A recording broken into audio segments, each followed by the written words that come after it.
ঐক্যবদ্ধ শিক্ষার্থী জোটের পক্ষ থেকে আমরা প্রতিদিনের মতো আজকে প্রচারণা শুরু করেছি। আমরা শিক্ষার্থীদের উচ্ছ্বাস দেখতে পাচ্ছি। আর ডাকসু নির্বাচন এটা শিক্ষার্থীদের গণদাবি, এটা জুলাই বিপ্লবের আকাঙ্ক্ষা। তো এই ডাকসু নির্বাচনকে বানচাল করার জন্য বিভিন্ন ধরনের ষড়যন্ত্র চক্রান্ত হচ্ছে। বাংলাদেশে যারা কালচারাল ফেসিবাদের মাধ্যমে হাসিনার ফেসিবাদকে শক্তিশালী করেছিল, সেই পক্ষ আবার নতুনভাবে শক্তিশালী হয়েছে। তারা ডাকসু নির্বাচনকে বানচাল করার জন্য বিভিন্ন ধরনের ষড়যন্ত্র এবং চক্রান্ত করছে।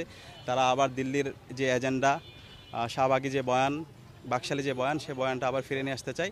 তো তারই পরিচয় আমরা গতকালকে দেখতে পেয়েছি হাইকোর্টে রিট করা এবং রিট পরবর্তী একটা অস্থিতিশীল পরিবেশ তৈরি করা।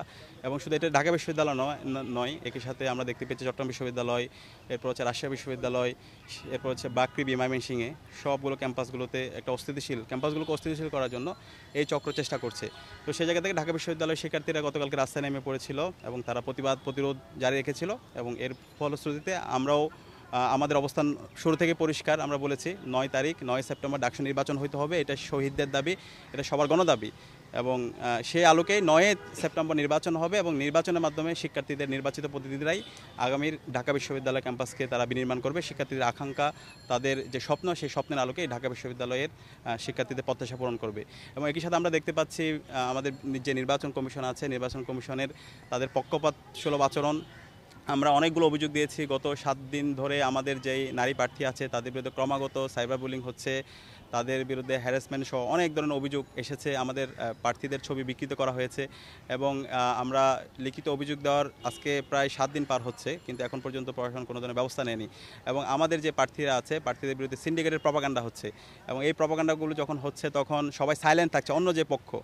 তো এই ধরনের যে হচ্ছে ডাবল স্ট্যান্ডার্ড নীতি, এটা আমাদের পুরো ঢাকা বিশ্ববিদ্যালয় সহ সারা দেশকে অনেক বেশি আপ্লুত করছে এই ধরনের আচরণ। তো আমরা আশা করব সবাই যেন দায়িত্বশীল আচরণ করে। এবং গতকালকে একজন শিক্ষার্থী একজন নারীকে সে খুবই অশ্লীল ভাষায় শব্দচয়ন করেছে। এটার প্রতিবাদে আমরা প্রেস কনফারেন্স করেছিলাম।